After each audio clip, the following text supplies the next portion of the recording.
Hi guys, it's April. There is a stinking ton of snow outside right now that I'm eventually gonna have to shovel, but I don't wanna.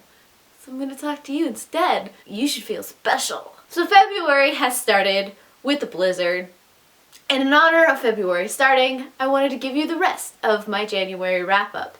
I already did my mid-January wrap-up, which I talked about the 9 books that I read at the beginning of this month, but now I have 14 more books that I would like to talk to you about. Now, the thing about these 14 books is a couple of them are novellas, and then a good handful of them are children's books, mainly because I'm trying to make my way through all the books on my bookshelf, and some of those books are children's books. To start that out, I, of course, will talk about these children's books, and that is the series of Unfortunate Events. I am continuing to make my way through all of these very interesting books because I've never read them before in my life, and it's about time. So I made my way through 3 through 7, which includes The Wide Window, The Miserable Mill, The Austere Academy, The Estaz Elevator, and The Vile Village. These books rated between 3 and 4 stars. They of course are written for younger readers, but they have this dark edge to them that I'm really enjoying. However,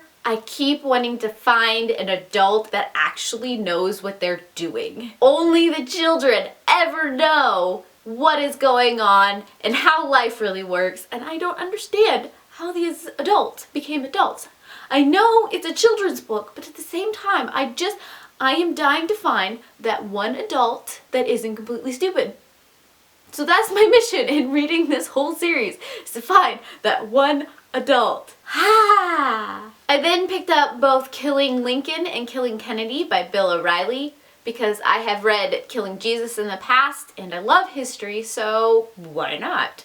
I liked Killing Lincoln better than Killing Kennedy, and that did not come out right at all.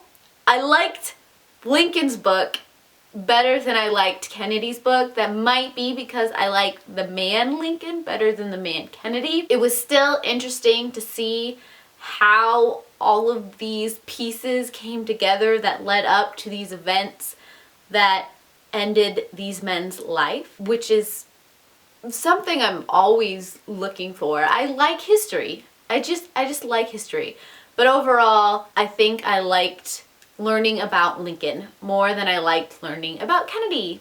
Because Kennedy, while he was a great man, he wasn't always a good man. I also read Frankenstein's Cat by Emily Ann Thietz. This is about pet genomics. I work for a biotech company, so I do hear a lot of these gene things that are going on and the glow-in-the-dark animals that happen. It's fascinating, and as you have seen, I have 2 designer cats. Whatever you think about that is what you think about that, but I have them. Going into the topic of gene manufacturing and gene engineering was fascinating to me to learn how we have mapped out the genes of these animals and what that could mean for the future and for health. I pretty much died when I finally got my hands on The Proposal by Meg Cabot. This is a short novella for the Mediator series between the last of the books when she was in high school and the new one that is being released this month, and how the proposal between 2 of some of my favorite characters actually happened. It was great to go back into this world and to see all of these characters again and where they are ending up, and it made my heart just extremely happy, and now I am dying to get my hands on Remembrance because I need to read it. I might reread the whole series, at least I'm trying to reread the whole series before I get Remembrance so that it can all be fresh in my brain, but I might give up and just read Remembrance because I need to know. I need to frickin' know. Last year, I read The Girl Who Loved Tom Gordon. You actually saw me unhaul that book, and that was the first Stephen King's book I have ever picked up. I love watching his movies and a lot of his miniseries, so I'm like, maybe I need to start reading his books. So I picked up the first Stephen King's book that I found at my library, and that was Carrie. This probably was not a good Stephen King's book to start out with. There are some very awkward moments within this book. Overall, it was interesting. I didn't particularly care for it. It's great when you're shoveling snow because you get really aggressive, but if you don't know what Carrie is about a high school girl who has a not so stellar life, and then she's also bullied at school, and then she just breaks and these telekinetic powers come out and she goes on a killing spree inside of this town where most of the people don't make it. There's that. Then in preparation for the Stars Above novella set coming out right now, but I can't get because I'm snowed in, I signed up for Marissa Meyer's newsletter and got Carswell's Guide to Being Lucky. This story was absolutely adorable. I completely related with Kate in the story. That was me, which is probably why I enjoyed it even more.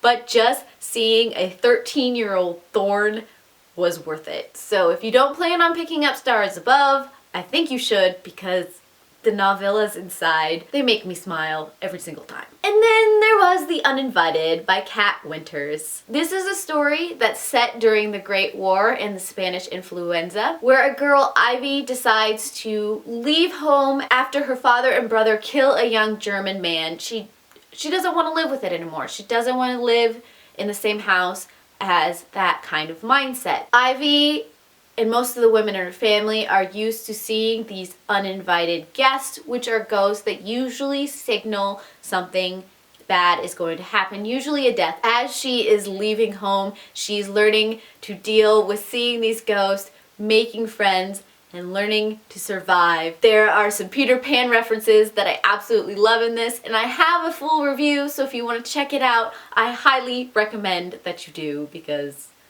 this book, I ended up really enjoying this book. I also finished my reread of the whole Harry Potter series with my roommate with this last book, Harry Potter and the Deathly Hallows. After having some years away from it and some grumpy feelings when I originally first read it, I have come to enjoy this book more than I did when I first read through it. If you haven't read the whole Harry Potter series, you need to get on that, dude. You need to get on that. And finally, I read Vengeance Road by Erin Bauman with the wonderful Ariam, who was amazing. She buddy read it with me because there was words, especially near the end, that I had to get out. It was gonna happen. I got this thing tabbed up with quotes and things that I really connected with. This is a story set in the Wild West. Kate, her father is killed, and she goes a journey of vengeance to capture and kill the men who have hanged her father. And along the way, she meets some people who influence this journey. I really like it because at the beginning, Kate is pretending to be a boy, and there's something about that trope that gets me every single time. Like I said, there are some really great quotes inside of this book that speak of vengeance and grief and loss, and in the end it really got me, and I liked it and I enjoyed it, and this cover is absolutely amazing. So those were the 14 books that I wrapped up January with a grand total of 23 books read so far this year. I am well on the way of my goal of 104 books. I don't think that's going to be an issue, which I'm okay with. What was your favorite book for the month? Let me know down below. I heart your beautiful faces. Bye.